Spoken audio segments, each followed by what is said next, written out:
మీకు ఒకటి మాట చెప్పమంటారా? యేసు ప్రభు కొన్నిసార్లు అలాగే మన విశ్వాసాన్ని ఏం చేస్తాడు? ఆయన పరీక్షిస్తాడు. మనకు అనిపిస్తుంది ఏమండి, నాకు నా నాలెడ్జ్ ప్రకారం ఇది జరగదండి, ప్రభు చెప్పింది జరగదండి, ఈయన చెప్పాడు ఇది అవ్వదండి నా నాలెడ్జ్ ప్రకారం. దేవుని నాలెడ్జ్తో పోలితే నీ నాలెడ్జ్ ఎంత అని, అసలు దేవుని విజ్డమ్తో పోలిస్తే నీ విజ్డమ్ ఎంత? లోక సంబంధమైన వ్యక్తులు, గొప్ప గొప్పగా చదువుకున్న వాళ్ళు, పండితులని పిలువబడిన వారు, వారందరినీ కూర్చోబెడుతున్నట్ట ప్రభు 1000 ప్రశ్నలు అడిగితే అందులో ఒక ప్రశ్నకు కూడా ఏం చేయలేటాడు మానవుడు, సమాధానం చెప్పలేడు. అంత జ్ఞానవంతుడు ఆయన.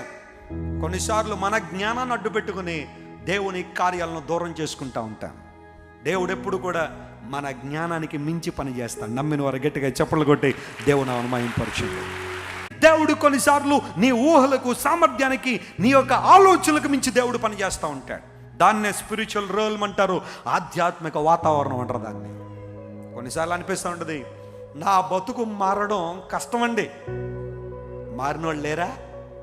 నా భర్త మారడం కష్టమండి. చాలామంది చెబుతున్నారు స్త్రీలు, మారిన వాళ్ళు లేరా?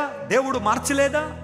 నా భార్య మారడం చాలా కష్టం అండి, నా పిల్లలు మారడం చాలా కష్టం అండి, నాకు ఉద్యోగం రావడం చాలా కష్టం అండి, నా వ్యాపార అభివృద్ధి చెందడం కష్టం అండి, నేను పరీక్షలో పాస్ అవ్వడం కష్టం అండి. చాలాసార్లు మన నాలెడ్జ్, మన జ్ఞానాన్ని అంటిపెట్టుకుని ఇది జరగదు, అది జరగదని తీర్పులు తీరుస్తూ ఉంటాం.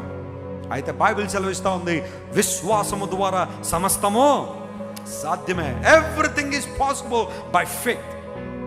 Faith on God will give you break through. దేవుని మీద నీకుండే విశ్వాసం,